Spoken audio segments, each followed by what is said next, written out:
இனிக்கும் தமிழ் புகழடக்கும் தமிழை நினைத்தாலே நாவில் தேனிக்கும் தமிழில் மயங்கி அவையோரை வணங்கி பேசப் போகிறேன் என் தலைப்பு விளங்கி.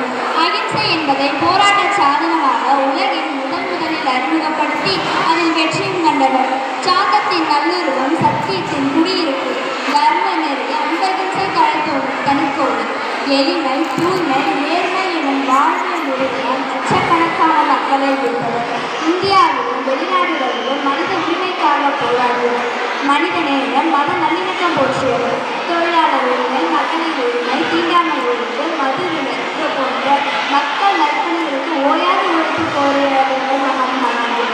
குஜராத்தில் உள்ள போர்பந்தர் என்று 1869 அக்டோபர் 2 கரம்சந்த் புத்லிபாய் தம்பதியினருக்கு மகனாக பிறந்தார். தூய ஒழுக்கமுடையவராக அன்புடன் வளர்க்கப்பட்டார். கல்வி பருவத்தில் ஆங்கிலமும் கணிதமும் சரியாக புரியாவிட்டாலும் படிப்பில் அக்கறையுடன் கவனமாக படித்தார். அந்த சிறு வயதில் கூட அவர் பேசியது. தனது 12வது வயதில் கஸ்தூரிபாய் என்ற அவரது குடும்பத்தினர் திருமணம் செய்து வைத்தனர்.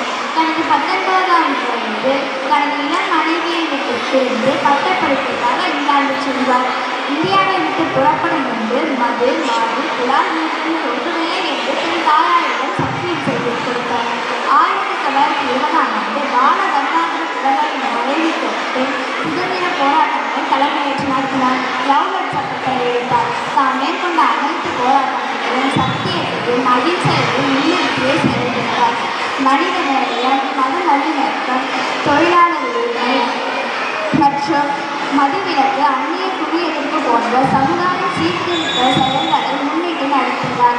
இந்திய விடுதலை போராட்டத்தின் உச்சகட்டமாக வெள்ளையனை வெளியேறு இயக்கம் இந்திய மக்களின் அனைத்து தரப்பினரின் எழுச்சியுடன் நடைபெற்றது.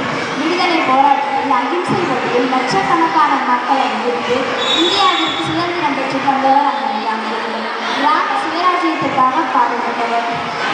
இவர்கள் மகத்தான தலைமை பண்புகளை உள்ள மகாத்மா காந்தியிடம் நான் கற்றுக்கொள்ள வேண்டும்.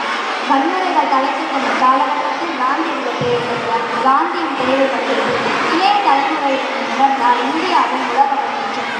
இந்த மையத்து நாட்டில் எல்லாம் தாழ்வுற்று வறுமை மிஞ்சி விடுதலை தவறு கெட்டு பால்பட்டு நின்றதாகவும் பாரத தேசம் தன்னை வாழ்விக்க வந்த மகாத்மா காந்தியை வாழ்வு வாழ்வு சித்தாலும் சங்க பெண்மை தரவி முடித்தாலும் சரிபாதமான மழைவெடுக்கும் வைத்தால் அடக்கம் வைத்திருக்கும் தோல்வி வைத்தால் என் பயணம் தொடர்ந்து நீர் வழங்குவதின் வழக்கம் என்று கூறுகிறது.